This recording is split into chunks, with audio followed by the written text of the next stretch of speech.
So yan guys, update tayo sa pares natin, no? So yung kanin naubos na, no? So naka ano na tayo kanina, nakapagpasaing na ulit. So nagpasaing ulit tayo ngayon ng dalawang ano lang, mga isang kilo kalahati lang, ano? So pangalawa na yung guys. Tapos ito yung ating laman. Yan, so kakaunti na rin, no?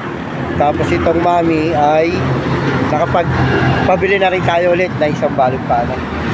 So yan guys, so kaunti na lang, time check alas 12 na, no? Nag-start tayo ng alas 8. Ayan. So yan guys, at malapit na maubos yung ating paninda, no? So thanks God, no? At maraming bumili gawa ng meron kasing sabong ngayon guys. May sabong doon sa sabungan, kaya medyo maraming kumakain din, no? Saka maaga tayo nakapagsimula, kaya yan. So konti na lang yung ating ititinda. Tapos yung kanin na pinasaing natin ulit, so pag naubos yun, okay na.